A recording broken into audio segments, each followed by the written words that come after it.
The house used to breathe. Sarah remembered when the walls practically vibrated with life. Ryan's basketball thumping against the garage door at 7 in the morning. Megan's hair dryer screaming from the upstairs bathroom while she FaceTimed 3 friends simultaneously.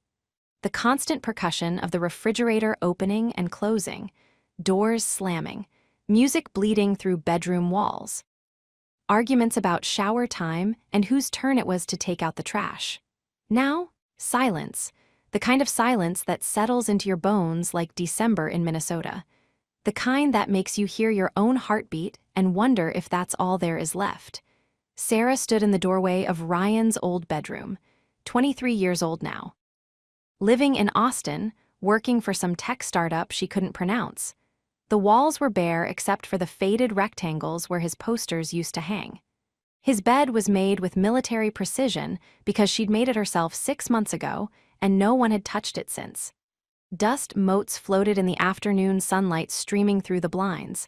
Little particles of nothing, just drifting. Going nowhere? Kind of like me, she thought. She moved down the hallway to Megan's room, her baby girl, 20 years old and thriving at Ohio State, pre-med, Dean's List. Too busy saving the world to call her mother more than once a week. Sarah was proud. She really was, but proud doesn't keep you warm at night. Proud doesn't fill the spaces where your purpose used to live. The suburban Minneapolis neighborhood they'd called home for 18 years had been perfect for raising kids. The Edina School District. The park 3 blocks away. The neighbors who watched out for each other's children. But now those same tree-lined streets felt like a museum exhibit of her former life. She walked into the master bathroom and flipped on the lights. God, those lights. Bradley had installed them last year. Some fancy LED setup that was supposed to mimic natural daylight. Great for applying makeup, he'd said. Great for seeing every detail. Every single detail. Sarah gripped the edge of the sink and forced herself to look. 47 years old. When did that happen? When did the woman staring back at her become this stranger with the tired eyes and the deepening lines around her mouth? She lifted her shirt. The stretch marks were silver now, faded road maps of the 2 humans she'd grown inside her body. Her stomach wasn't flat anymore. Hadn't been since Ryan was born, if she was being honest. There were soft places where there used to be definition. Her breasts sat lower than they used to, gravity winning the war it always wins. She thought about Bradley. 51 years old, and the man looked better than he did at 40. Salt and pepper hair that made women at dinner parties lean in a little too close. Broad shoulders from the gym he actually went to. A jawline that hadn't surrendered to time the way hers had. Silver fox. That's what her coworker Denise had called him at the company Christmas party last year. Meanwhile, Sarah felt like a silver fox's aging house cat. She dropped her shirt and turned away from the mirror. The clock on the nightstand read 5:47 p.m. Bradley would be home in about an hour. She should start dinner. That's what she did. That's who she was now. The woman who started dinner. Not Sarah the mother. Not Sarah the young wife with dreams and fire. Just Sarah the woman who started dinner in an empty house and waited for her husband to come home and barely look at her. She went downstairs and pulled chicken breasts from the refrigerator. Started prepping vegetables with mechanical precision. Muscle memory from 23 years of feeding a family that didn't need feeding anymore. Bradley walked in at 6:42. "Smells good," he said, dropping his briefcase by the door. He kissed her cheek. Quick, automatic, the way you'd pat a dog you'd had for years. "Lemon herb chicken, your favorite." "Great." He was already walking toward the living room, already reaching for the remote. Dinner was quiet, the scrape of forks against plates, the clink of ice in glasses. Bradley talked about work, something about quarterly projections and a client meeting that went long. Sarah nodded in the right places, made the appropriate sounds, but inside she was screaming, "Look at me, really look at me, see me, remember when you used to see me?" "Sarah," she blinked. "What?" "I asked if you wanted to watch that documentary, the one about the Antarctica expedition." "Oh, sure, that sounds fine." They moved to the couch, Bradley on his end, Sarah on hers, the same positions they'd occupied for years, a canyon of beige cushions between them. On the screen, researchers trudged through endless white nothing. Sarah understood how they felt. When did this happen? When did we become roommates? When did I become invisible? She glanced at Bradley. His eyes were fixed on the television, the blue light playing across his handsome face. He wasn't unhappy, she realized. He was content, comfortable, settled into their life like a man settling into a warm bath. But Sarah was drowning in that same water. She thought about their last real conversation. Not the logistics of bills and schedules, not the updates about the kids, but a real conversation. The kind where you talk about dreams and fears and the things that keep you up at night. She couldn't remember. 3 months? 6? A year? The documentary ended. Bradley yawned and stretched. I've got an early meeting tomorrow, coming up. In a minute. He kissed her forehead. Another automatic gesture. Then his footsteps on the stairs, the creak of the bedroom door, and she was alone again. Sarah sat in the darkness. The house was so quiet she could hear the hum of the refrigerator from 2 rooms away, could hear the tick of the wall clock that had been a wedding gift from her mother. 24 years of marriage. Is this it? Is this the rest of my life? The thought landed in her chest like a stone. She was 47 years old. Statistically, she might have another 40 years ahead of her. 40 years of lemon, herb chicken, and documentaries and quick kisses that meant nothing. 40 years of watching her husband age like fine wine while she aged like milk. 40 years of being invisible, something cracked inside her. Not breaking, not yet. But cracking, a fault line forming in the bedrock of who she thought she was. She climbed the stairs slowly. Bradley was already asleep, his breathing deep and even. She slipped into bed beside him, careful not to touch him. When was the last time he'd reached for her in the dark? She couldn't remember that either. Sarah stared at the ceiling until her eyes adjusted to the darkness. The ceiling fan turned lazy circles above her, round and round and round, going absolutely nowhere. Her phone buzzed on the nightstand. A text from Megan, crushed my organic chemistry exam. Love you, Mom. Sarah smiled, typed back a heart emoji and a celebration gif. At least someone was living. At least someone was moving forward. She put the phone down and closed her eyes. Sleep didn't come. It hadn't come easily in months. The night sweats would start around 2 a.m., her heart racing for no reason. Sheets soaked through. The joys of perimenopause, her doctor had said with a sympathetic smile. Totally normal for your age. Normal? God, she hated that word. Normal was watching your children leave and pretending it didn't gut you. Normal was sleeping next to a man who felt like a stranger. Normal was looking in the mirror and not recognizing the woman looking back. Normal was the slow death of everything you thought you'd be. Sarah turned on her side, watching Bradley's chest rise and fall. He looked peaceful, content, at home in his own skin in a way she hadn't felt in years. She wanted to shake him awake. Wanted to scream, "Do you see me? Do you remember who I was? Do you remember when I was enough?" But she didn't. She just lay there in the dark, listening to the silence of the empty house, feeling herself disappear one heartbeat at a time. Tomorrow, she would go to work. She would smile and answer emails and attend meetings and pretend everything was fine. But everything wasn't fine. Something was coming. Sarah could feel it in her bones. A storm gathering on the horizon. A change coming whether she wanted it or not. She just didn't know yet that she would be the one to summon it. That she would be the one to tear her own life apart.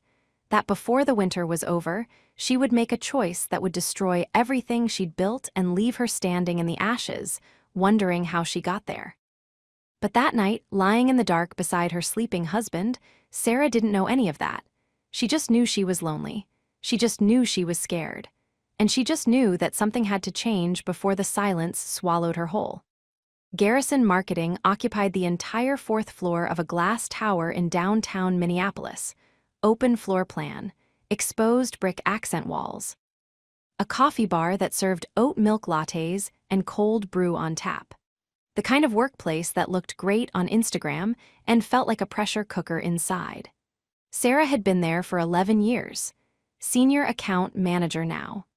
The title sounded impressive until you realized it meant she spent most of her time managing spreadsheets and apologizing to clients for things that weren't her fault. But the work wasn't why she kept coming back. The work was just the excuse.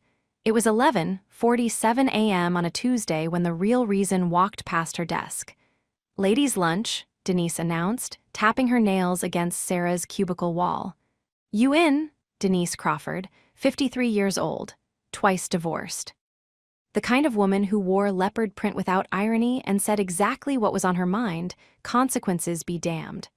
"I brought my lunch," Sarah said, gesturing to the sad container of leftover chicken in her desk drawer. "That's not lunch, that's punishment."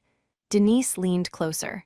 "Come on, it's Fiona's last day before maternity leave. We're going to the Merchant." The Merchant. Upscale bistro 2 blocks away. White tablecloths, $15 cocktails. The kind of place where the staff pretended not to notice when marketing professionals had won too many glasses of Pinot Grigio before heading back to the office. Sarah hesitated. "Seriously, Sarah, you need this. You've been looking like a kicked puppy for weeks." That stung, but Denise didn't mean it cruelly.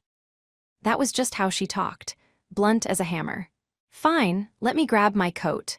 The group assembled in the lobby, 5 women total. Denise, Sarah, Jenna from Creative, who was 28 and looked like she'd stepped out of a Madewell catalog, Fiona, heavily pregnant and glowing with that annoying radiance that gestating women seem to have, and Patris, the VP of Client Relations, who was 44 and had been having an affair with a man from her spin class for 3 years. Everyone knew about Patris's affair. Patris didn't know everyone knew, or maybe she did and just didn't care. The restaurant was busy, but they'd called ahead. A corner booth in the back, perfect for conversation that shouldn't be overheard. Wine arrived before anyone ordered food. To Fiona, Denise raised her glass, "May your labor be short, your epidural be strong, and your husband actually be useful." Laughter around the table. Sarah took a long sip of her wine. The Chardonnay was crisp and cold and exactly what she needed. She could feel the tension in her shoulders start to release. Jenna was talking about her weekend. Some guy she'd met on Hinge, 3rd date, they'd gone back to his place. "And get this," Jenna said, eyes sparkling. "He had a weighted blanket, like on purpose. The man knows how to sleep. I'm basically in love." "Weighted blanket?" Denise snorted. "Honey, I need a weighted man. Haven't had a body on top of me in 8 months." More laughter. Fiona almost snorted wine through her nose. Sarah smiled but felt distant, like she was watching the conversation through glass. "What about you, Sarah?" Patris turned those sharp eyes on her. "You've been quiet. Everything okay at home?" There it was, the question Sarah had been dreading. "Fine," she said. "Everything's fine." "Fine," Denise rolled her eyes. "That's what I said for 2 years before I caught my ex with his secretary." Fine is the most dangerous word in the English language. "Seriously, Sarah?" Jenna leaned forward. "You can talk to us. What's going on?" The wine was warm in her stomach. The afternoon sun was streaming through the window, and suddenly Sarah felt something crack open. "I don't know," she heard herself say. I feel invisible lately, like I'm not even there. Bradley and I barely talk anymore. The kids are gone, and I look in the mirror and I don't recognize myself." Silence around the table. Then Patris smiled, a knowing, dangerous smile. "Welcome to the club, honey." The floodgates opened. Over the next hour, Sarah listened as these women she'd worked with for years peeled back the curtain on their marriages, their secrets, their survival strategies. Patris talked about Marcus from spin class, how it started as friendly conversation and evolved into something else. "I'm not proud of it," she said, though she didn't sound particularly ashamed either. "But my husband stopped seeing me years ago. Marcus looks at me like I'm the only woman in the room." Denise talked about her first marriage. How she'd stayed faithful and miserable for 15 years until she finally snapped. "I should have done what Patris did. At least then I would have felt alive before I burned it all down anyway." Even Jenna chimed in. "My mom's been married 30 years. You know what she told me once? That the key to a long marriage is having secrets. That's messed up, right? But she seemed, I don't know, at peace with it." Fiona stayed quiet, rubbing her belly, but Sarah caught her exchanging a look with Jenna that suggested she had stories too. "The point is," Petra said, refilling Sarah's wine glass. "You're not alone. Every woman at this table has felt exactly what you're feeling. That desperation to be seen, to feel wanted. To remember what it was like before you became someone's mother or wife or employee." Sarah shook her head. "I could never. Bradley and I have been together for 24 years. I couldn't do that to him." "Who said anything about doing anything?" Denise spread her hands. "We're just talking, just having lunch with our friend. Just reminding her that she's a woman with needs, not a houseplant that waters itself." The check came. Wallets opened. The conversation shifted to safer topics, but something had been planted. A seed, a tiny, poisonous seed. As they walked back to the office, Sarah felt different, lighter somehow, but also heavier, like she was carrying a new weight she couldn't quite name. And then she saw him. Tony Reeves. He was standing by the elevator bank when they walked back in, new hire in the creative department. Sarah had seen him around but never really noticed him before. She noticed him now, 36 years old, dark hair that curled slightly at his collar, the kind of stubble that looked intentional, a smile that didn't quite reach his eyes but still made you want to see it again. "Ladies," he said, nodding as they passed. His gaze lingered on Sarah a beat longer than the others. Did it? Or was she imagining things? "That one's trouble," Denise murmured as they stepped into the elevator. "Good trouble, but trouble." Sarah didn't respond, but she felt her face flush, and she hated herself for it. Over the next 2 weeks, Tony Reeves seemed to be everywhere. By the coffee machine when she filled her mug, in the break room when she heated her lunch, walking past her desk at odd hours with a nod and that almost smile. Coincidence, she told herself. Just coincidence. Then the emails started. The first one was professional. A question about a client account he was working on. Sarah answered in her usual efficient style. His reply came back with a joke. Something about the client's ridiculous demands. It made her laugh out loud at her desk. She wrote back, just a quick response, nothing inappropriate, but there was a spark there, an energy in the exchange that she hadn't felt in years. The emails continued, 1 or 2 a day at first, then more, always with plausible deniability, always about work technically, but the tone was shifting. Getting warmer, getting closer. He told her she was funny, that she was the only person in the office who understood his sense of humor, that she was wasted as an account manager, that she should be doing something creative, that he looked forward to her emails more than he probably should. Sarah knew she should stop, knew this was heading somewhere dangerous. But God, it felt good, to be seen. To be wanted, to be anything other than invisible. On Tuesday night, 3 weeks after that lunch at the Merchant, Sarah broke. Bradley was in his usual spot on the couch, the news droning in the background, his phone in his hand, scrolling through something. Sarah sat down next to him, closer than usual. "Bradley, I need to talk to you." He looked up. Something in her voice must have registered because he actually put his phone down. "What's wrong?" The words came out in a rush, all of it, the loneliness, the feeling of being invisible, the sense that she was disappearing in her own life. She told him about the women at lunch, about feeling like she didn't exist anymore. She didn't mention Tony, but she came close. "I need something, Bradley. I need to feel like a woman again, not just your wife or the kid's mother. Me, Sarah, the person I was before all of this." Bradley stared at her. His face was impossible to read. "What exactly are you asking for?" Sarah took a breath. Her heart was pounding so hard she could feel it in her throat. "I want to go out, on my birthday, by myself, just one night, to feel, I don't know. To feel alive." The silence stretched. Bradley's jaw tightened. His eyes went cold. "You want to go out, on your birthday, without me? It's not about you, it's about me. I just need one night to what, Sarah?" His voice was low, dangerous. "To what exactly?" She couldn't answer, because the truth was too ugly to say out loud. Bradley stood up. He walked to the window and stood there with his back to her, looking out at the darkness. "I've known something was wrong," he said quietly. "I've felt you pulling away, I just didn't want to see it." "Bradley?" He turned around, and the look on his face made her stomach drop. "If you walk out that door, Sarah." He spoke slowly, deliberately, each word landing like a blow. If you walk out that door to do what I think you want to do, we're done. 24 years, gone, do you understand me? Sarah felt tears streaming down her face. I understand. Good. He walked past her without another word, up the stairs, into the guest bedroom. The lock clicked behind him. Sarah sat alone in the living room, shaking. She should feel relieved. He'd drawn the line. All she had to do was stay behind it. But all she felt was the seed in her chest, growing roots, sinking deeper. And Tony's email waiting in her inbox, unopened. January 5th. Sarah's 47th birthday. The day started like every other day that winter. Gray Minnesota sky pressing down like a weight, temperature hovering around 18 degrees. The kind of cold that hurt your face and made your bones ache.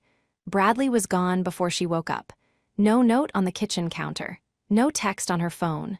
No happy birthday whispered in her ear before the alarm went off. Nothing. She sat at the kitchen table with her coffee, staring at the empty chair across from her. Since the confrontation 3 weeks ago, Bradley had been a ghost. Physically present but emotionally gone, he slept in the guest room, came home late, left early, answered her questions in monosyllables. Sarah understood. She'd hurt him. She'd admitted to wanting something she shouldn't want, and now she was paying the price. But understanding didn't make it easier. Her phone buzzed. A text from Megan, "Happy birthday, Mom. Wish I could be there. Love you so much." A photo attached. Megan holding a handmade sign with 47 and fabulous written in glitter markers. Sarah smiled, typed back hearts and gratitude. Another text from Ryan, "Happy B-Day, Mom. Coming home for Easter. We'll celebrate then." Brief. Distant. That was Ryan. He loved her, she knew that. He just wasn't good at showing it. Nothing from Bradley. She checked her work email. Happy birthday messages from the usual suspects. Denise, Jenna, Patris. HR sent an automated message with a coupon for a free birthday latte at the coffee bar. And then, Tony. Subject line, another trip around the sun. She should delete it. She should delete it and forget it existed. She opened it. Sarah. I don't know if you celebrate birthdays or ignore them like I try to, but I wanted you to know that I hope today is good to you. For what it's worth, you make 47 look dangerous. And I mean that in the best possible way. Her heart stopped. Dangerous. When was the last time anyone had called her dangerous? When was the last time she'd felt like anything other than safe, predictable, invisible Sarah? She closed the email without responding. Then opened it again. Read it 3 more times. The office was quiet that afternoon. Most people had already made their birthday wishes and moved on. Sarah sat at her desk, pretending to work on a quarterly report, but her mind was somewhere else entirely. Tony walked past at 2:17. He didn't stop, didn't say anything, just caught her eye and gave her that half smile. It lasted maybe 2 seconds. It felt like an hour. After work, Sarah drove home through streets lined with dirty snow. The radio played something forgettable. The heater blasted against the frozen air outside. Bradley's truck was in the driveway when she pulled up. Hope flickered. Maybe he'd remembered. Maybe he'd come home early to make her dinner, buy her flowers. Tell her he was sorry for the Cold War, that they could work through this together. She walked inside. The house was dark. Bradley? No answer. She found a note on the kitchen counter. Client dinner. Don't wait up. That was it. No happy birthday. No acknowledgement of the date at all. Sarah stood there holding the note, something crumbling inside her. 24 years of marriage. 2 children. Thousands of dinners and holidays and ordinary Tuesdays. And her husband couldn't be bothered to remember her birthday. Couldn't be bothered to try. She thought about calling Denise. Going out somewhere. Doing anything other than standing alone in her cold kitchen on her 47th birthday. But she didn't. Instead, she drove to the Cub Foods 2 blocks away, walked the fluorescent-lit aisles like a zombie, picked up a single chocolate cupcake from the bakery section. Back home, she stuck a candle in the top. Lit it. Watched it flicker in the darkness of the kitchen. Happy birthday to me, she thought. Happy birthday to the invisible woman. She blew out the candle and didn't make a wish. Because what was the point? That night, the night sweats came early. Sarah woke at midnight, her heart racing, sheets soaked through. The hot flash rolled through her body like a wave of fire. She kicked off the covers, pressed her face against the cold pillow. 47 years old and her body was betraying her. Hormones out of control, sleep impossible. The slow decline toward irrelevance. She reached for her phone. Tony's email was still there. Still waiting, she should delete it. She wrote back instead. "Thank you. It means more than you know. Today was..." Quiet, she hit send before she could stop herself. 3 dots appeared. He was typing. At midnight, quiet is underrated, though I suspect your version of quiet isn't the peaceful kind. She typed back, "How do you know?" His response, "Because I've seen the way you smile at work. Like you're holding something heavy and pretending it's not there." Sarah's throat tightened. "Can I tell you something?" she wrote. "It's my birthday and my husband forgot, or didn't care." "I'm not sure which is worse." A long pause. Then, "I'm sorry, Sarah. You deserve better than that. You deserve someone who sees you. You see me? I've seen you since the day I started. You're the most interesting person in that building, and I don't think you have any idea." Sarah stared at the screen. This was wrong. This was so wrong, but she didn't stop. They texted until 2 a.m., nothing explicit. Nothing that crossed a clear line, just two people talking in the dark, sharing pieces of themselves that should have stayed hidden. Tony told her about his divorce. 3 years ago, his wife had left him for his best friend. Classic story, devastating anyway. Sarah told him about the empty house, the silence, the feeling of disappearing into her own life. He told her she was beautiful. She told him he was dangerous. He said, "Maybe we both are." The next morning, Sarah woke feeling something she hadn't felt in months. Alive. It was wrong. She knew it was wrong, but the attention was like oxygen to a drowning woman. She couldn't stop gasping for it. The weeks after her birthday blurred together. January became February. The cold deepened. The snow piled higher. And Sarah fell deeper into whatever this was with Tony. They texted every day now, multiple times. The messages got longer, more personal, more charged. She started wearing lipstick to work again, started caring about her outfits, started looking forward to Monday mornings for the first time in years. Bradley noticed nothing, or if he noticed, he said nothing. The guest room was still his domain. The silence between them had calcified into something permanent. Sarah told herself she hadn't done anything wrong. It was just texting, just talking. She hadn't touched Tony, hadn't even been alone with him outside the office. But she knew the truth. She was already gone. The fantasy had taken root in her mind and grown into something monstrous. She lay awake at night imagining Tony's hands on her, his mouth on her neck, the weight of him pressing her into hotel sheets. She pictured Bradley's face if he found out. The pain, the betrayal, and she felt guilty, but not guilty enough to stop. On a Thursday night in mid-February, Tony texted her, "I need to see you. Outside of work. Just once. Just to talk." Sarah's hands were shaking as she typed back. "What did you have in mind?" "Dinner, drinks, whatever you want, I know a place." Quiet, private, her heart was pounding. "I can't," she wrote. "I'm married, I know, but that's not a no." She stared at the message for a long time. He was right. It wasn't a no. 2 weeks, she wrote finally. 2 weeks from Friday. It's the only night I can manage. I'll be counting the days. Sarah put her phone down. Her hands were still shaking. But underneath the guilt, underneath the fear, there was something else. Excitement. The fever had taken hold, and she had no intention of fighting it anymore. February 27th. Friday. The day Sarah had been counting down to for 14 sleepless nights. She stood in her closet at 5:47 p.m., staring at the rack of clothes like a general surveying a battlefield. Bradley would be home around 6:30. Dinner was already in the oven, pot roast, his favorite, guilt food, though she tried not to think of it that way. She'd told him she was going out with colleagues from work. Fiona's baby shower, she'd said. Girls only, might run late. He'd barely looked up from his laptop. Fine, have fun. Have fun. 24 years of marriage, and that was all she got. Sarah pulled the dress from the back of the closet. She'd bought it 3 days ago, driven to the Mall of America during her lunch break and walked into Nordstrom like a woman possessed. The salesgirl had been 22, maybe 23. beautiful in that effortless way young women were. Looking for anything special? Something that makes me feel alive. The girl hadn't blinked, had probably heard worse. The dress was black, simple cut, but the way it hugged her curves, the way the fabric draped across her hips.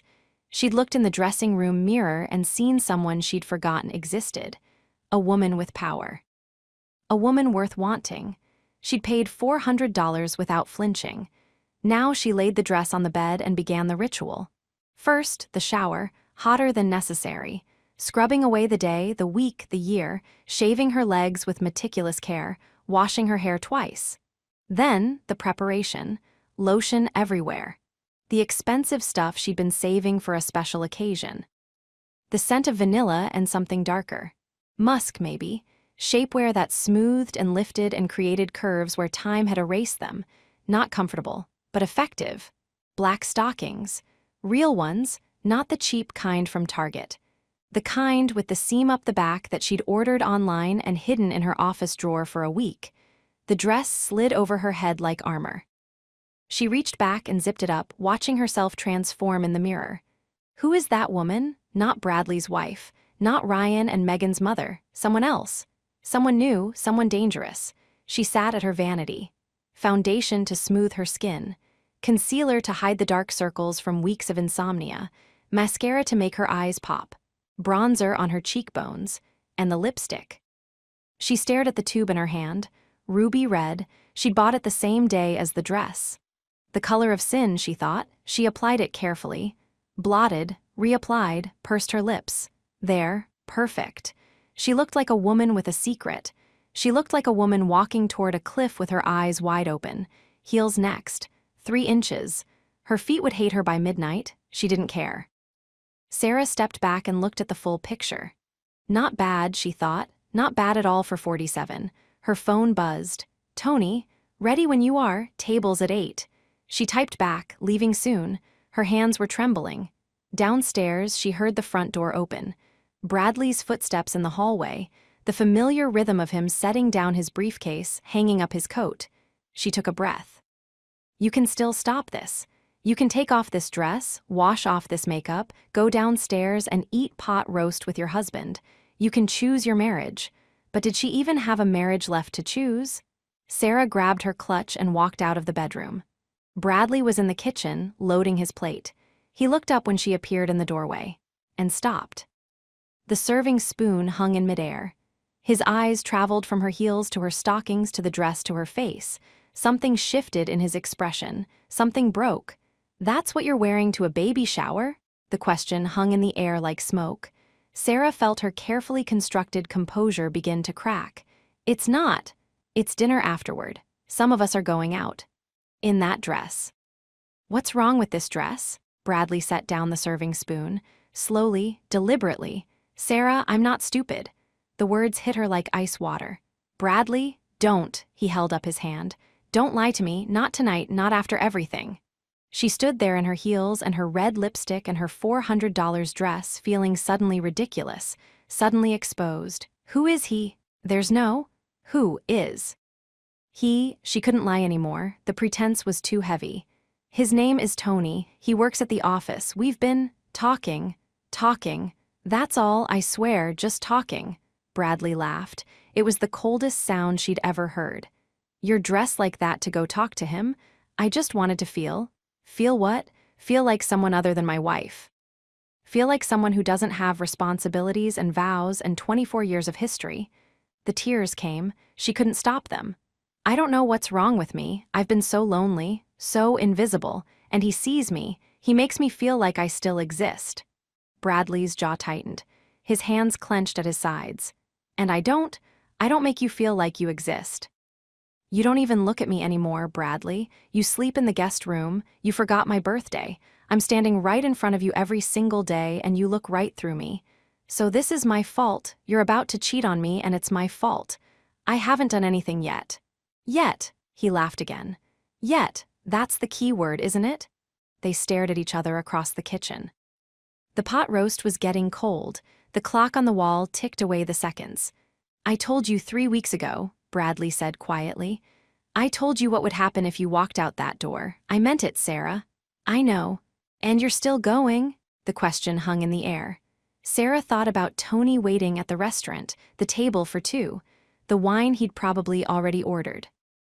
She thought about Bradley, the man she'd loved for 24 years, the father of her children, the person who knew her better than anyone in the world, even if he'd stopped acting like it.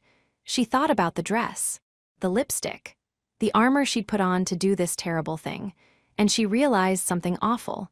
She wanted to go anyway, even knowing what it would cost. Even knowing she was destroying her own life, she wanted to feel something other than invisible for one night. I have to, she whispered. Bradley's face went blank. The anger drained away, replaced by something worse, resignation. Then we're done, Sarah. You understand that? You walk out that door, we're done. The tears were falling freely now, ruining her carefully applied mascara. Bradley, please. No, you don't get to ask me for anything right now. He turned away from her. Go to your dinner, go to your Tony. I'll be gone by the time you get back. Gone? I'm not sitting here waiting for you to come home smelling like another man. I've got some dignity left. Sarah stood frozen. This was it. The moment of no return. She could fall to her knees. She could beg. She could take off this dress and throw it in the trash and spend the rest of her life trying to earn back what she was about to destroy, or she could go. Her feet moved toward the door. Her hand reached for the handle. Sarah! She stopped, turned. Bradley was standing in the kitchen doorway, looking at her with eyes she didn't recognize. You're really doing this? It wasn't a question. I have to, she whispered again, because she didn't have any other words, because even she didn't understand why she couldn't stop herself. Bradley nodded slowly. Then goodbye, Sarah. She opened the door. The February air hit her like a slap, cold enough to steal her breath, cold enough to make her eyes water even more. She walked to her car on legs that didn't feel like her own. Behind her, she heard the door close. The engine started. The heater blasted. She put the car in reverse and backed out of the driveway, watching the house shrink in her rearview mirror. The porch light was still on. Bradley was probably inside right now, packing a bag, calling a lawyer, planning the end of their life together. And Sarah was driving toward downtown Minneapolis, toward a restaurant where a man 10 years younger was waiting to make her feel alive. The radio played something soft, a love song from another era. She turned it off. Some moments were meant to happen in silence. The city lights grew brighter as she drove. The restaurant wasn't far now. 10 minutes, maybe less. 10 minutes until everything changed. Sarah's hands gripped the steering wheel until her knuckles went white. There was still time. She could turn around. She could go home and find Bradley before he left. She could fall at his feet and beg and promise to never do anything like this again. But she didn't. She kept driving, toward the cliff, toward the fall, toward the destruction of everything she'd spent 24 years building. The parking garage was nearly empty when she pulled in. Her heels echoed on the concrete as she walked toward the elevator. Her phone buzzed. Tony, I'm here, table in the back. I can't wait to see you. She didn't respond. The elevator doors opened. She stepped inside, pressed the button for the lobby. Her reflection stared back at her from the mirrored walls. Black dress, red lips, eyes that looked haunted even under all that makeup. Who are you? She asked the reflection, and the reflection had no answer. The doors opened.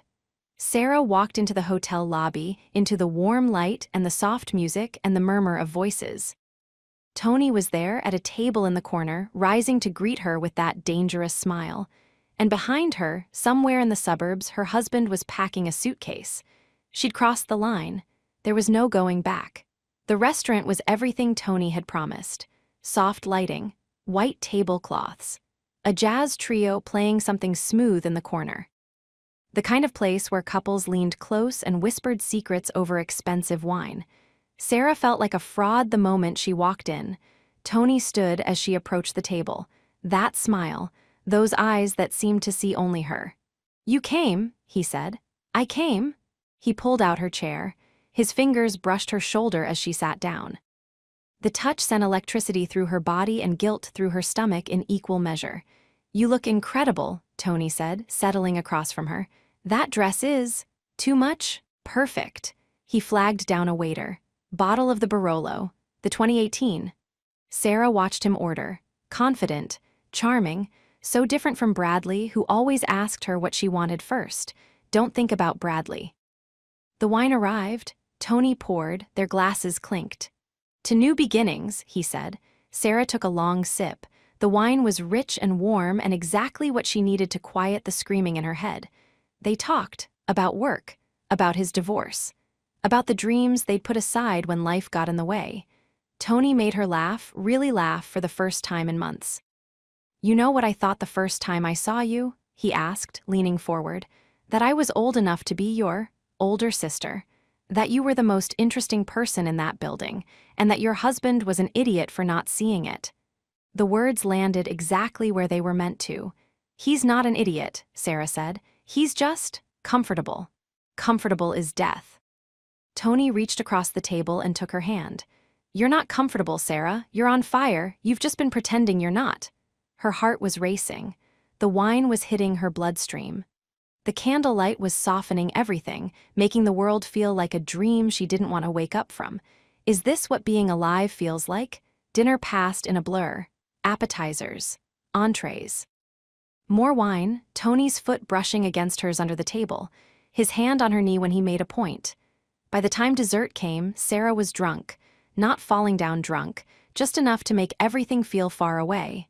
The guilt, the fear, Bradley's face when she'd walked out, all of it far away. I got us a room, Tony said quietly. The words hung in the air. Here it is, the moment of truth.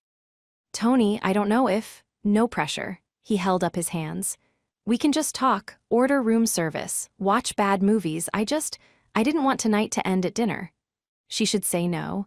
She should pay for her half, call a cab, go home and beg Bradley to forgive her. But Bradley wasn't home anymore. He'd said he'd be gone. The house would be empty and cold and full of all the silence she was trying to escape. Okay, she heard herself say. Tony smiled, signed the check, took her hand and led her toward the elevators. The lobby was elegant, marble floors, crystal chandeliers. The kind of place Sarah had seen in movies but never actually experienced. They stepped into the elevator. The doors closed. And suddenly the lighting changed. Harsh, fluorescent, revealing every line on her face, every imperfection she'd tried to hide with makeup and dim restaurant lighting. Tony didn't seem to notice. He was pressed against her, his mouth on her neck, his hands everywhere at once. God, I've wanted this, he murmured against her skin. Sarah closed her eyes, tried to feel what she was supposed to feel. The elevator dinged, they stumbled down a carpeted hallway. Tony fumbled with the keycard, the door swung open. The room was nice enough. King bed, city view, the kind of place business travelers expensed without thinking twice. But something was off. The overhead light was too bright. The bedspread looked cheap up close. The whole scene felt staged somehow, like a set in a low-budget movie. Tony pulled her toward the bed. Wait, Sarah said. Can we just slow down for a second? He stopped, took a breath. Of course, sorry, you drive me crazy, you know that? He went to the minibar, poured them both whiskeys. They sat on the edge of the bed, drinking in silence. Nervous? Tony asked. Terrified. Don't be. He tucked a strand of hair behind her ear. I've got you. He kissed her then, soft at first, then deeper. His hands found the zipper at the back of her dress. Sarah's mind split in two. Half of her was there in that hotel room, feeling things she hadn't felt in years. The rush of being wanted, the thrill of forbidden touch, the electricity of skin against skin. The other half was floating somewhere near the ceiling, watching a 47-year-old woman make the worst decision of her life. Tony laid her back on the bed, peeled off her stockings, murmured things against her thighs that should have made her feel desired. She felt empty instead. Where is the fireworks? Where is the feeling of being alive? His mouth moved lower. She gasped. Not from pleasure, from the sudden, overwhelming wrongness of what was happening. This isn't Bradley. This isn't my husband. This is a stranger. But she didn't stop him. She let him continue. Let herself feel the sensations without the meaning. It was good, technically. He knew what he was doing. Her body responded even as her heart withdrew. Tony moved up her body, reached for the nightstand. The condom wrapper crinkled, and then, what the wrapper tore wrong, he fumbled, cursed under his breath. Hang on, just... He was struggling with it, his earlier smoothness evaporating. Stupid piece of... The spell shattered. Sarah really watched him for the first time all night. The way his jaw tightened with frustration, the impatience in his eyes. The veneer of charm cracking to reveal something uglier underneath. You know what, forget it. He tossed the ruined condom aside. We don't need it, you're on something, right? What? Birth control, you're on it? No, I mean I'm 47, I didn't think. So? He was moving toward her again, his weight pressing down. What's the worst that could happen? Tony, stop. He didn't stop. Come on, Sarah. His voice had an edge now, something ugly. Don't blue ball me after all this. You didn't come up here to just... I said stop. She pushed against his chest. Hard, Tony rolled off her, his face twisted with frustration.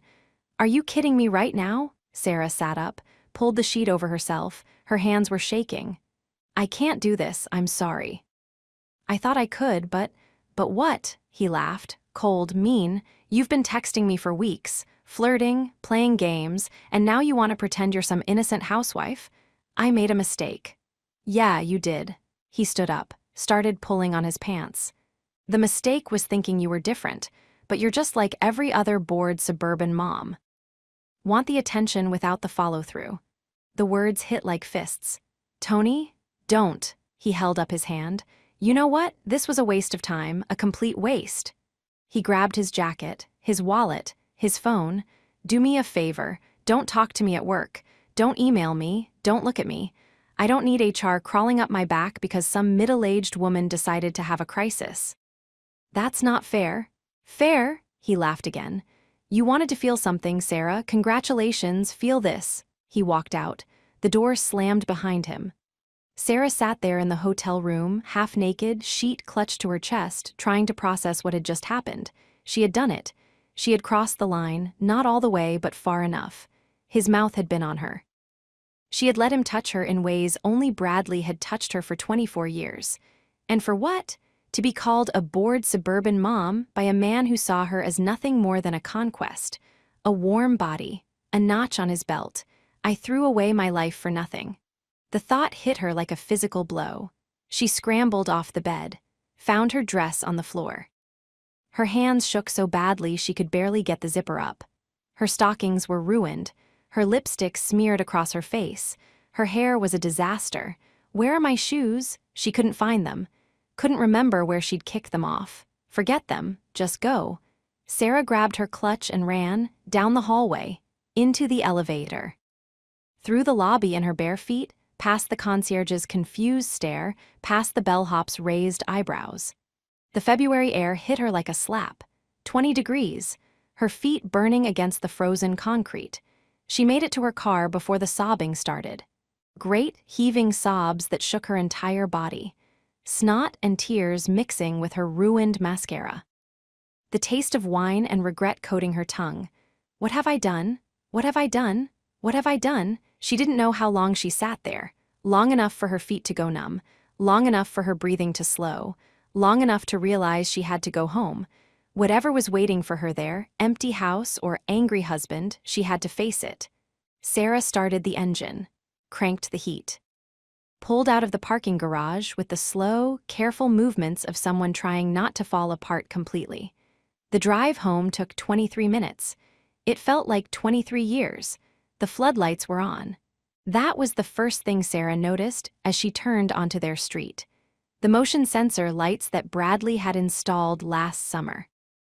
They only came on when someone was moving in the driveway. Her headlights caught the scene. Bradley's truck, backed up to the garage door, the tailgate down, boxes. Sarah's heart stopped. He's actually leaving.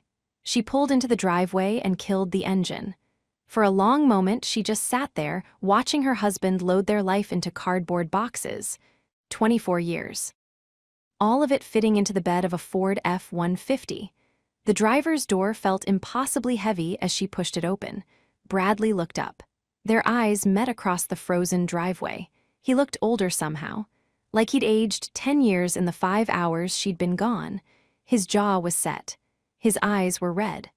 A half-empty bottle of Jack Daniels sat on the garage workbench behind him. "You're back early," he said. His voice was flat, dead, like someone had reached inside him and switched off everything that made him human. "Bradley? I expected you'd stay the night. Isn't that what people do? Spring for breakfast? Pretend like they didn't just blow up their entire life?" Sarah took a step forward. The concrete burned her bare feet. Bradley noticed. "Where are your shoes?" I left them." "You left them?" He laughed, a terrible sound. "Running out that fast, huh? Must not have been worth the price of admission." "Please, can we just what?" He set down the box he was holding. Heavy, probably books. "Just talk, just work it out, just pretend you didn't just." His voice cracked. God, Bradley never cracked. "Tell me what happened." He was walking toward her now, slow, deliberate. "I want to hear it, all of it, no sugarcoating." "Bradley, please?" "No," the word echoed off the garage walls. "You don't get to Bradley please me right now. You walked out that door. You made your choice. Now you're going to stand there and tell me exactly what my wife did tonight." Sarah's legs were shaking, from the cold, from the fear. From the weight of what she had to confess. "We had dinner. And we went to a room." Bradley's hands clenched into fists. "And we, say it, Sarah." The tears were falling now, freezing on her cheeks. "He went down on me." The words tasted like poison. I let him touch me. I let him. Did you enjoy it?" The question was a knife. "Bradley, did you enjoy it?" She wanted to lie. Every instinct screamed at her to lie. But what was the point? She'd already destroyed everything. "Yes." The word was barely a whisper. For a moment, "Yes." Bradley turned away from her, his shoulders shaking. For a terrible moment, Sarah thought he was crying. Then she realized he was laughing. Laughing the way people laugh when the universe has played a cosmic joke on them. Was there anything else? "No, I stopped it before." "Before what?" Before it went all the way, I couldn't do it. I stopped and he got angry and left." Bradley turned back around. His face was a mask. "So let me get this straight. You didn't let him inside you, but you let him taste you. Let him put his mouth on." He couldn't finish the sentence. "I'm sorry. I'm so sorry. I don't know what's wrong with me. You let that asshole taste what's mine." The words were quiet, deadly. "What was supposed to be mine? For 24 years that was mine, and you just gave it away, like it meant nothing." Sarah was sobbing now, ugly, heaving sobs that shook her whole body. "It did mean something. That's why I stopped. That's why I came home. Because I realized." "You realized what? That he was lousy in bed? That he wasn't worth the price of the hotel room? What exactly did you realize, Sarah?" "That I made a mistake, the worst mistake of my life." Bradley stared at her for a long moment. Then he walked past her toward his truck. "Bradley, wait. I told you what would happen." He started loading another box. "I told you if you walked out that door, we were done. You walked, we're done. Please, please don't leave, I'll do anything." He stopped, his back still to her. "Anything?" Something in his voice made her blood run cold. "Yes, anything, whatever it takes." Bradley turned around slowly, and for the first time, Sarah saw something in his eyes that terrified her. Not anger, calculation. "Come inside," he said. "We need to talk." The kitchen lights were harsh. Sarah stood by the counter, arms wrapped around herself, still shivering in her ruined dress. Her feet were raw, her makeup was destroyed. She looked exactly like what she was, a woman who had thrown a grenade into her own life. Bradley sat at the kitchen table. The Jack Daniels bottle in front of him, 3/4 empty now. The clock on the microwave read 3:07 a.m. "Sit down," Bradley said. Sarah sat. They stared at each other across the table. Two strangers wearing familiar faces. "You said anything," Bradley finally said. "I meant it." "Did you?" He took a long pull from the bottle. "Because what I'm about to propose, it's not pretty, Sarah. It's not nice. It's not something you're going to want to do." Her stomach turned to ice. "Tell me." Bradley leaned forward. His eyes were bloodshot but clear, terrifyingly clear. "You got something tonight, something that wasn't yours to take. You got to feel wanted, desired. You got to have another man's mouth on you, making you feel things I apparently can't anymore." "Bradley, it wasn't about." "I'm not finished." She went silent. "You took something from me tonight, my pride, My trust. 24 years of believing I was enough for you, and now I have to live with the image of you, with him, burned into my brain forever. His hand was shaking on the bottle. The only way I can see past this, the only way I can even consider staying in this marriage, is if we're even. Sarah's heart stopped. What do you mean, even? I mean I want what you got. Bradley's voice was steady now, cold. I want to feel desired by someone new. I want to know what it's like to have someone else's hands on me. You want to have an affair? No, he shook his head. I want one night, one encounter, same as you, but with one difference. He leaned closer. You're going to watch. The words hung in the air like smoke. What? You heard me. I'm going to find someone, and when I'm with her, you're going to be in the room, watching, feeling every single second of what I felt tonight. Sarah felt the room spin. Bradley, I can't. Then I'll finish loading that truck and be gone before sunrise. He stood up. Your choice. That's insane. That's cruel. Cruel? His fist slammed the table. Sarah jumped. You want to talk to me about cruel? You spent weeks texting another man, weeks building up to tonight, and then you let him? He couldn't say it again. That's cruel, Sarah. What I'm proposing is justice. It's balance. It's the only way I can look at you again without seeing his face between your legs. She was crying again. She'd cried more tonight than she had in years. What if I can't? What if I can't watch you with someone else? Then you'll know exactly how I feel right now. Bradley sat back down. Because that's what's playing on a loop in my head. You, with him, and it's never going to stop until I know you feel it too. Sarah stared at the table, at her ruined manicure. At the wedding ring she hadn't taken off, even tonight. This is insane. This is beyond insane. But what was the alternative? Losing him, losing the house, losing 24 years. Explaining to Ryan and Megan that Mommy got bored and destroyed the family. How would it even work? She heard herself ask. Bradley's eyes flickered. Hope, triumph, she couldn't tell. I'll find someone. Give me some time to arrange it, and when I'm ready, you'll be there, in the room, watching from start to finish. And then what? We're even and everything goes back to normal? Normal? Bradley laughed bitterly. Normal is gone, Sarah. There's no normal anymore. There's only whatever comes next, but at least if we're even, we can try to build something new. The clock ticked. 3:24 a.m. Sarah thought about the hotel room, Tony's mouth on her, the feeling of being wanted that had turned to ash so quickly. Was it worth this, any of it? Okay, she whispered. Bradley went still. Okay, what? Okay, I'll do it. She looked up at him, tears streaming. If that's what it takes, if that's the only way to save us, I'll watch. Something shifted in Bradley's face. The anger didn't disappear, but it settled, hardened into something she didn't recognize. Then we have a deal. He stood up from the table, walked past her toward the hallway. Where are you going? Guest room. He paused at the door. I'll bring the boxes back in tomorrow. But don't mistake this for forgiveness, Sarah. We're not okay. We're not even close to okay. We're just not over. Yet. He disappeared down the hallway. A moment later, she heard the guest room door close. Then the lock, that sound. The same lock she'd heard weeks ago when this nightmare began, but somehow different now. Heavier. More final. Sarah sat alone in the kitchen, in her ruined dress, watching the first gray light of dawn creep through the windows. She had saved her marriage. But at what cost? The days after the deal were worse than Sarah could have imagined. Bradley stopped talking to her. Completely. He communicated in grunts. In nods. In the cold silence of a man who had built a wall so high she couldn't see the top. He came out of the guest room for work. For food. For the occasional glass of whiskey in the living room while she tried to make herself invisible on the other end of the couch. That was it. The first week, Sarah tried everything. She made his favorite meals, left them in the refrigerator with little notes. Came home to find them untouched, the notes thrown away. She wrote him letters.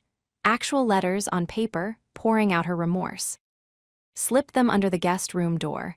Never got a response. She tried to talk to him. Bradley, please, just say something, anything. He looked at her like she was a stranger asking for directions, then walked away. By the second week, Sarah stopped trying. What was the point? He'd made his terms clear. Until the revenge happened, until they were even, she was nothing to him. A ghost sharing his house, a roommate he despised. Work became unbearable. Tony was true to his word, he acted like she didn't exist, walked past her desk without a glance, sat on the opposite side of the room in meetings. Changed direction when he saw her in the hallway, which was fine. Good, even, she never wanted to see his face again. But the whispers were harder to ignore. Did you hear about Sarah and Tony from Creative? I heard they went to dinner, maybe more. Her poor husband, 20-something years of marriage. The rumors spread like wildfire through Garrison marketing. Sarah didn't know who started them, maybe Tony himself, spinning some story to make himself look better. Maybe someone had seen them at the restaurant. Maybe it was just the inevitable consequence of playing with fire in your own workplace. Denise cornered her in the bathroom during the 3rd week. Is it true? Sarah stared at her reflection, dark circles under her eyes, hair she'd stopped styling, the same gray sweater she'd worn 3 times that week. Is what true? Don't play dumb with me. Denise's voice was uncharacteristically soft. You and Tony. Sarah closed her eyes. It's complicated. It always is. Denise handed her a tissue. What happened? I made a mistake, the worst mistake of my life. Sarah dabbed at her eyes, and now I'm paying for it. Denise was quiet for a moment. Bradley knows everything. And, Sarah thought about the deal, the revenge hanging over her head like a guillotine blade. The prison of silence she was living in. We're working through it. It was the biggest lie she'd ever told. At home, the silence grew teeth. Sarah started noticing things, little things that drove her slowly insane. Bradley was staying out later, coming home at 10, 11, midnight sometimes, never explaining where he'd been, never offering details. His phone was always face down now. He'd changed his password. She knew because she'd tried to check it one night while he was in the shower, hating herself even as she punched in his old code. Incorrect password. Was he seeing someone? Was he already lining up his revenge? The paranoia ate at her like acid. She started losing weight. Couldn't eat. The guilt sat in her stomach like a stone, crowding out any appetite. She stopped sleeping. 3 hours a night, maybe 4. The rest of the time she lay awake, staring at the ceiling, replaying that night in the hotel room. Imagining Bradley doing the same thing with some younger, prettier woman. How would it feel to watch? The question haunted her. To sit there while your husband touched someone else, kissed someone else, said things to someone else that should be reserved for you, it would feel like dying, and she'd agreed to it. March bled into April. The snow melted. The days grew longer. The silence in the house remained. Sarah quit going to the office gym, quit her morning walks, quit doing anything that required energy she didn't have. She did laundry twice a week now, his and hers, separately. He'd made that clear the first time she'd tried to wash his clothes with hers. I'll handle my own things. Like even their dirty shirts couldn't touch anymore. Megan called on a Sunday afternoon. Mom, you sound weird, is everything okay? Sarah was standing in the kitchen, watching Bradley through the window. He was in the backyard, doing something with the gutters. Normal husband stuff. Like they were still normal. I'm fine, sweetie, just tired. You're always tired lately. Are you and Dad okay?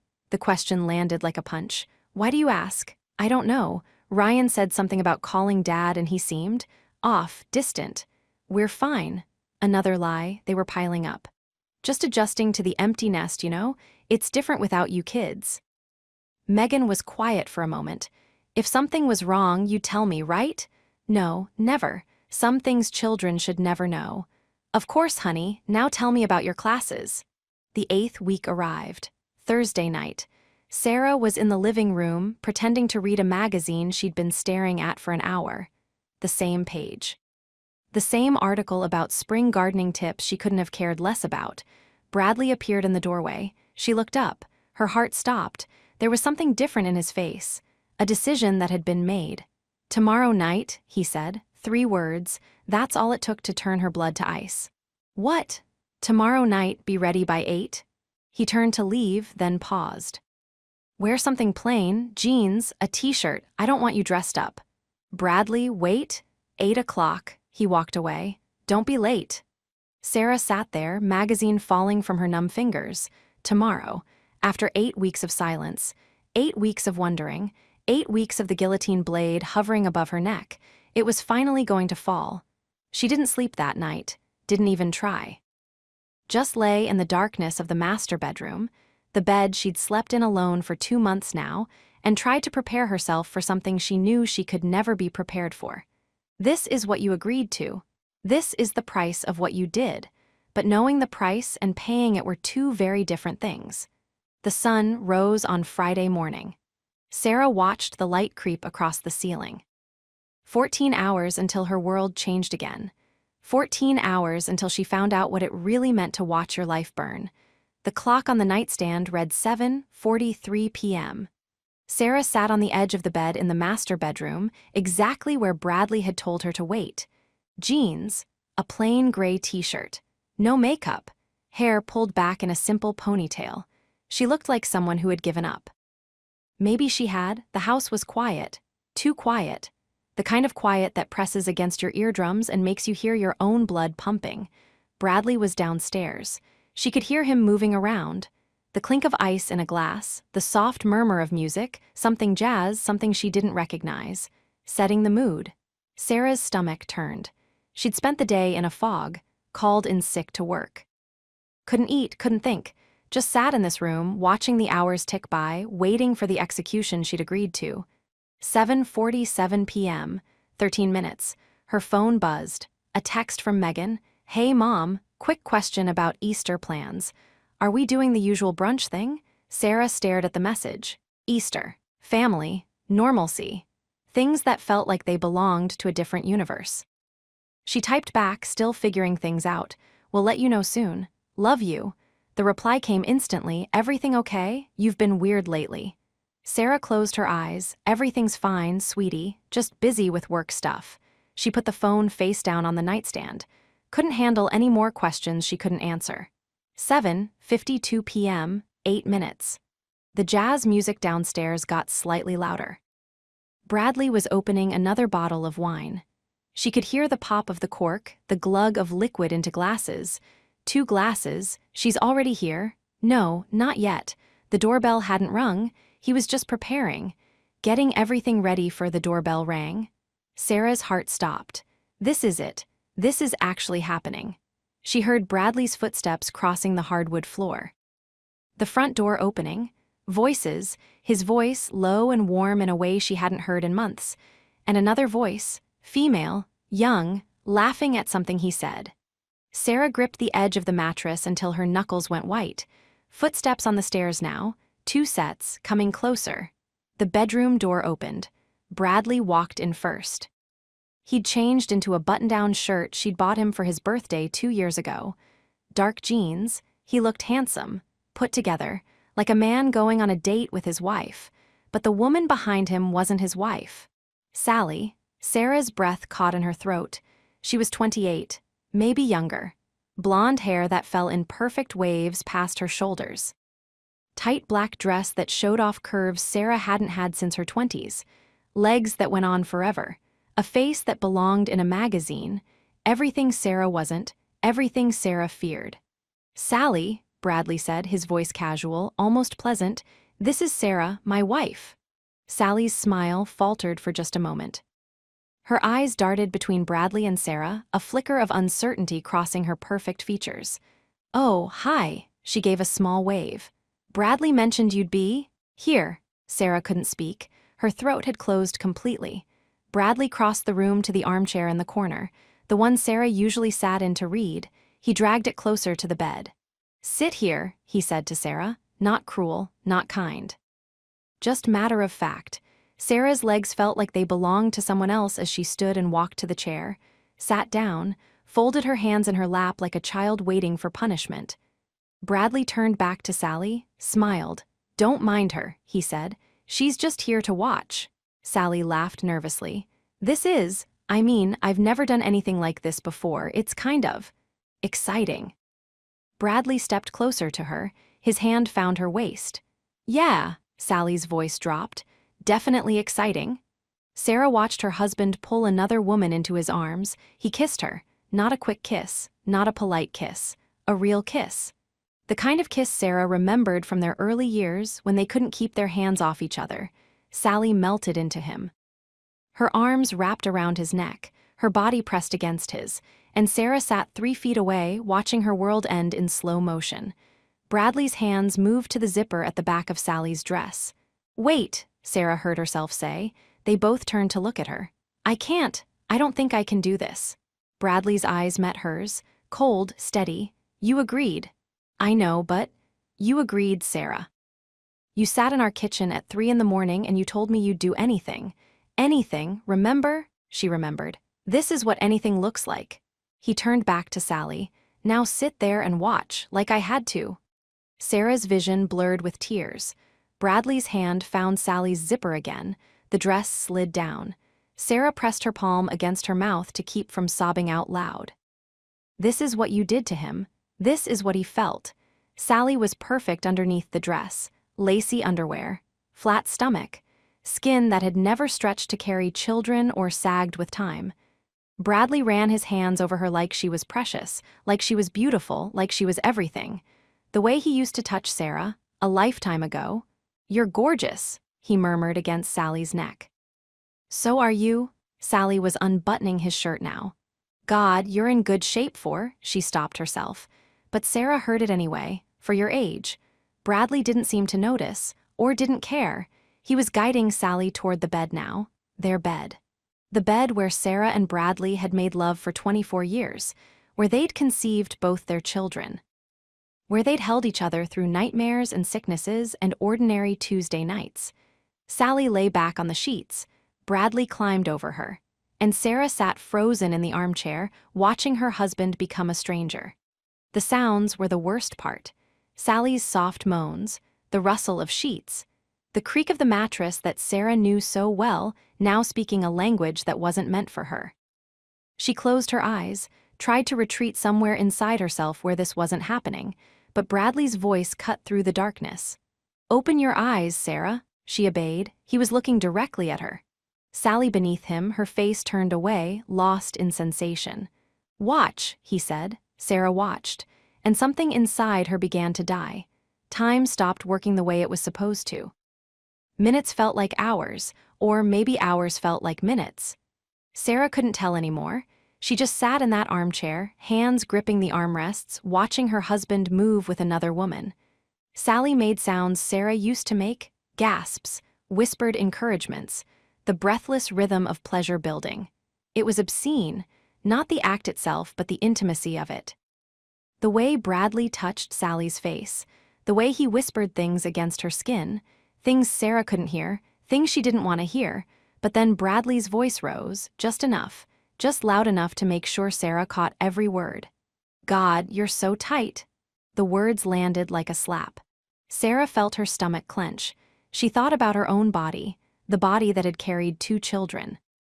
The body that had changed and stretched and softened over 24 years. The body Bradley was comparing to this 28-year-old's. "You like that?" Sally breathed. "You have no idea." Bradley's voice was rough. "You're incredible, so young, so perfect." Each word was a surgical strike. Sarah understood now. This wasn't just about revenge. It wasn't just about making her feel what he'd felt. It was about showing her exactly what she'd thrown away for a man who called her a bored suburban mom. It was about making her feel every single insecurity she'd ever had, all at once, while she watched another woman give her husband what she apparently couldn't. Sally arched beneath him. Bradley moved differently now, more intense. More focused. "Best I've had in years," he groaned, and there it was, the killing blow, in years, not ever, not best of my life.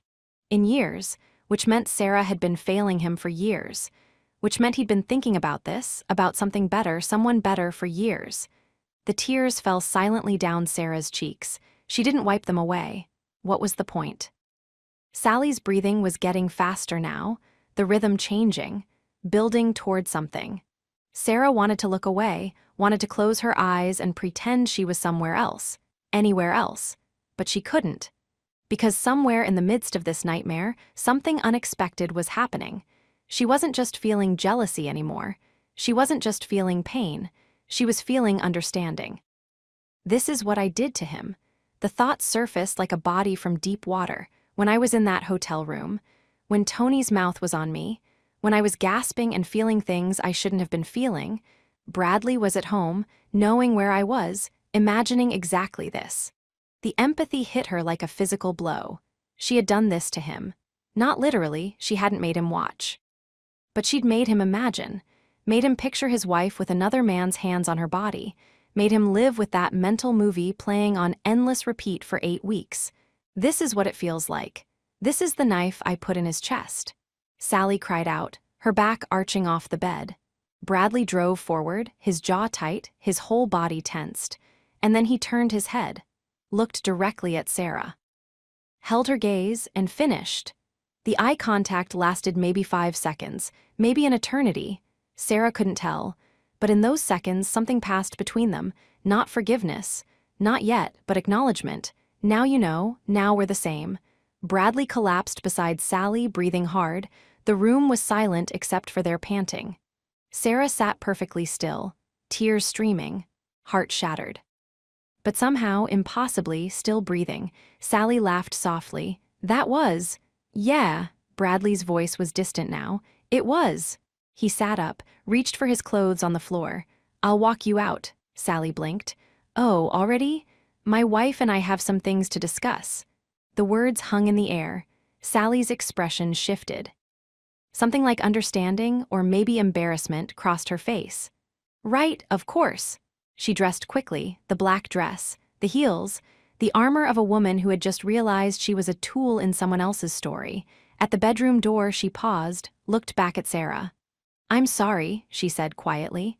Sarah didn't respond, couldn't respond. Sally left, footsteps down the stairs. Murmured goodbyes, the front door opening and closing, then silence. Bradley stood by the window, his back to Sarah, looking out at the darkness. Neither of them spoke for a long time. Finally, Sarah's voice came out. Cracked. Broken. Is it over? Bradley turned around slowly. His face was impossible to read. Not angry anymore, not cold, just exhausted. Did it hurt? He asked. The question was simple, the answer was impossible. Yes, Sarah whispered. It felt like dying. Bradley nodded. Good. He walked past her, toward the bathroom. Now we can start over. The door closed behind him. Sarah sat alone in the armchair, staring at the empty bed where her marriage had just died, or maybe where it had just been born again. She couldn't tell which. Sarah didn't know how long she sat there. Long enough for the sounds of the shower to start in the bathroom, long enough for her tears to dry on her cheeks, long enough for the reality of what had just happened to settle into her bones. She stood on shaking legs. The bed looked wrong. Sheets tangled, pillows displaced. The smell of Sally's perfume, something floral and young, still lingering in the air. Sarah stripped the bed, mechanically, efficiently, the way she'd done it 1,000 times before. Sheets into a pile on the floor. Pillowcases, too. She'd burn them later, she decided, or throw them away. She couldn't sleep on sheets that smelled like another woman. The shower was still running. Sarah walked to the bathroom door, hesitated, then pushed it open. Steam billowed out. Bradley was standing under the spray, water coursing down his back, his forehead pressed against the tile. He didn't turn around. I need to shower too, Sarah said. Then shower. It wasn't an invitation, but it wasn't a rejection either. Sarah pulled off her t-shirt, her jeans, her plain cotton underwear. The outfit of a woman who had been told not to compete. She stepped into the shower. The water was hot, almost too hot, the kind of heat that turns skin pink and makes you feel alive even when you want to be numb. They stood at opposite ends of the shower stall, not touching, just existing in the same space for the first time in months. I understand now, Sarah said. Bradley still didn't turn around. Understand what? What I did to you, the picture in your head, the way it plays over and over. Her voice cracked. I couldn't make myself look away. I couldn't make myself stop seeing it. And that's been you for 8 weeks. That's been you. Silence. Then Bradley's shoulders began to shake. For a horrifying moment, Sarah thought he was laughing at her. Then she realized he was crying. Bradley Thornton, the man who hadn't cried at his own father's funeral, the man who had held everything together when Ryan broke his arm at age 7 and when Megan didn't come home until 3 a.m. on prom night. He was crying. "I loved you so much," he said, his voice breaking on each word. "I loved you so much, and you let someone else touch you. You let someone else taste you. You came home smelling like him and looking at me like I was the one who did something wrong." "Bradley?" He turned around. His face was ravaged. Red eyes, wet cheeks, 24 years of composure finally crumbling.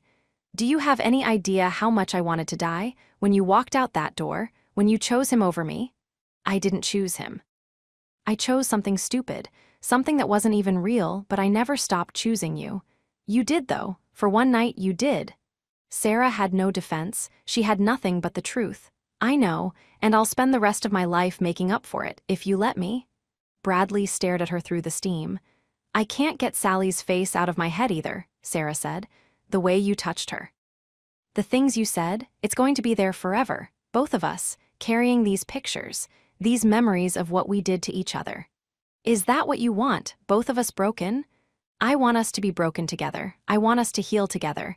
I want to stop being enemies and start being us again, whatever yous looks like now." The water poured down between them. Bradley reached out. His hand found her face. "You're not her," he said. "You're not young, you're not tight, you're not perfect." The words should have hurt, but the way he said them, "You're mine," he finished. "You've always been mine, and I should have reminded you of that every single day instead of letting you forget." Sarah's tears mixed with the shower water. "I didn't forget, I just got lost." "Then let me find you again." He kissed her, not like the kiss with Sally, not performance, not revenge. This was a kiss that tasted like grief, like salt, like 24 years of history and 2 months of hell and one impossible night. Sarah pulled back. "Wait," she said. "I need to do something first." She stepped out of the shower, reached for her razor on the shelf. Bradley watched, confused. "What are you doing?" Sarah looked at him through the steam. "She was smooth," she said. "Perfect, no hiding places." "Sarah, you don't have to. I want to." She stepped back under the water. "I want to give you everything. No barriers, no secrets, just me." Bradley was silent as Sarah began, carefully, methodically, removing everything, every protection. Every place where she'd hidden her imperfections for years. It wasn't about becoming Sally. It was about becoming vulnerable. About showing Bradley that she was willing to strip herself bare, literally, if that's what it took to rebuild what she'd destroyed. When she was finished, she stood before him, completely exposed, more naked than she'd ever been. "Only for you," she whispered. "From now on." "Only for you?" Bradley's eyes traveled over her, not with lust, with something deeper, reverence.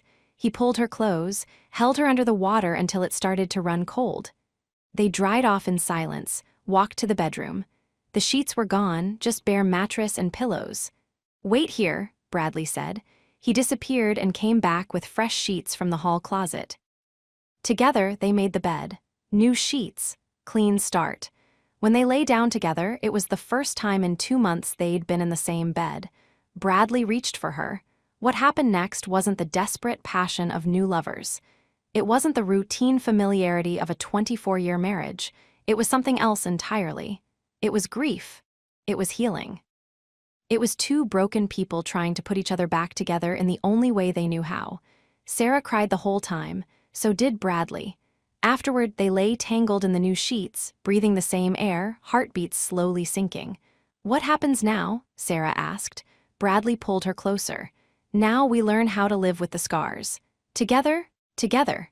Sarah closed her eyes.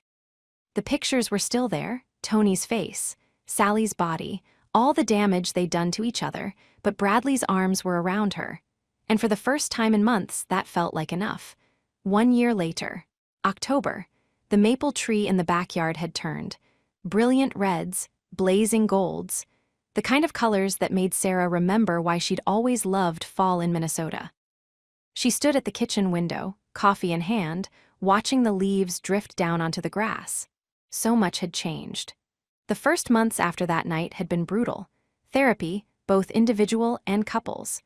Conversations that lasted until 3 a.m. and left them both raw and exhausted.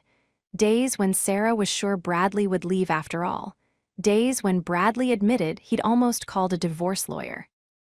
But they'd kept showing up. That was the thing about rebuilding a marriage from ashes. You didn't do it with grand gestures or dramatic declarations. You did it with small, ordinary acts of faith, making coffee the way he liked it, texting him during the workday just to say hello, sitting together on the couch instead of at opposite ends. Sarah had quit Garrison Marketing in May. She couldn't stay there, not with Tony in the same building, not with the whispers and the knowing looks, not with the ghost of who she'd been haunting every corridor.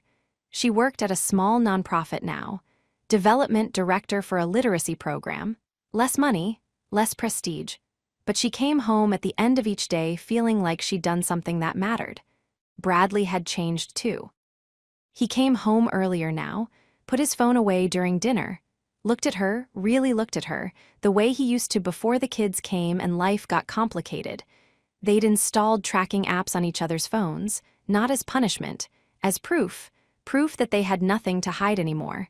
Some people might call it controlling. Sarah called it survival. The front door opened. "Mom, Dad." "We're here," Megan's voice echoed through the house. Sarah set down her coffee and walked to the foyer. Her daughter stood in the doorway, overnight bag over her shoulder, looking tan and happy from the start of her junior year. Behind her, Ryan was unloading something from his rental car. "You made it." Sarah pulled Megan into a hug. "Traffic from Ohio was brutal, but yeah." Megan squeezed back. "Where's Dad?" "Out back. He's been messing with the fire pit all morning, something about making it perfect for tonight." Ryan came in carrying a case of craft beer. "From this brewery in Austin," he said, setting it on the counter. "Dad's going to lose his mind. He's going to love it." Sarah hugged her son. "I'm so glad you're both here." The afternoon passed the way family gatherings do. Catching up, laughing, stories from Megan's organic chemistry nightmare and Ryan's chaotic startup life. Bradley grilled steaks while Sarah made her mother's potato salad. They ate on the back patio as the sun set through the maple leaves. After dinner, as the fire crackled and the kids argued about some Netflix show Sarah had never heard of, Megan leaned close to her mother. "You guys seem different," Sarah tensed. "Different how?" "I don't know, just closer, more intense." Megan smiled. "It's weird but good, you know, like you actually like each other again." Sarah looked across the fire at Bradley. He was laughing at something Ryan said, firelight dancing on his silver-streaked hair. "We had a rough patch," Sarah said carefully. "Earlier this year. But we worked through it. I knew something was going on." Megan nodded. "You were both so weird on the phone, but I didn't want to push." "I'm glad you didn't. It was something we had to figure out ourselves."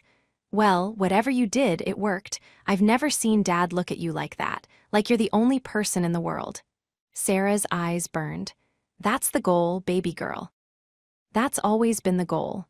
Later that night, after the kids had gone to bed in their old rooms, Sarah and Bradley stood alone in the backyard.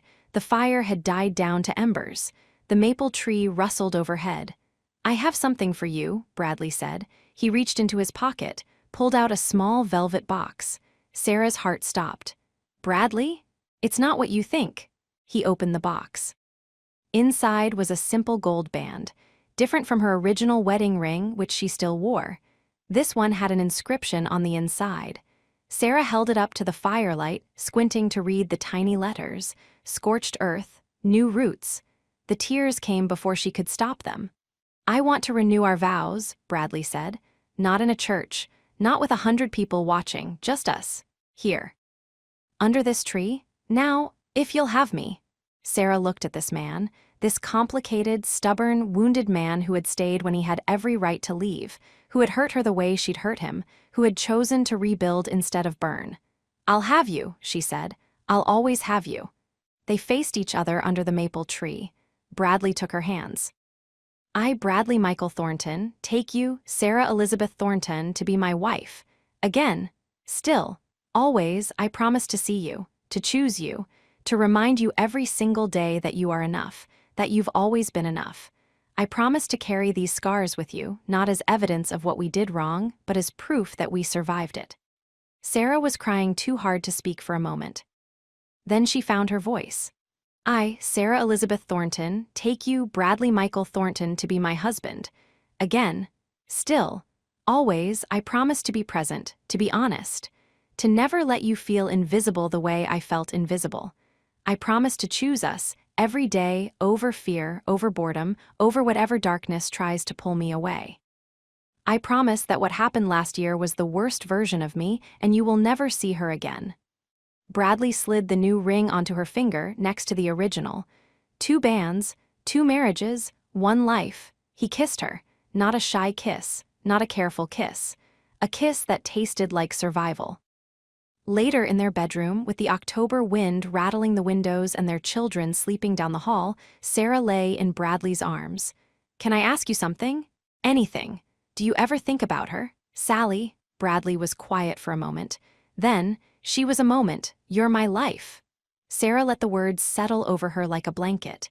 I think about Tony sometimes, she admitted. Not in a wanting way, just, he's there in my memory, part of the scar. I know. Bradley pulled her closer. He's part of my scar too, the guy I've never met who touched my wife, he'll always be there. Does it still hurt? Some days, does it still hurt for you, seeing Sally? Some days. They were quiet for a while, then Bradley spoke again. You know what I realized that night? Watching you watch me with her? What? That revenge doesn't actually feel good. I thought it would. I thought making you hurt the way I hurt would fix something. But when it was happening, all I could think about was how much I wanted it to be you. How everything about her felt wrong because she wasn't you. Sarah's throat tightened. Then why did you go through with it? Because we needed it. Both of us, we needed to hit rock bottom together so we could climb out together. Does that make sense? It did. In a terrible, twisted way, it made perfect sense. I love you, Sarah said. I love you too. Bradley kissed her forehead. Now go to sleep. Megan wants pancakes in the morning and I am not making them by myself. Sarah smiled. The first real smile in a year. She closed her eyes. The scar was there. It would always be there. But the wound was healed. And in the morning, there would be pancakes. And children. And the ordinary, beautiful chaos of a family that had almost destroyed itself and somehow chose not to. The maple tree rustled outside. Red leaves fell like little pieces of fire. And Sarah and Bradley slept tangled together, exactly as they had for 24 years, minus the one terrible night when they'd both been somewhere else. That night was behind them now. Everything that mattered was still ahead.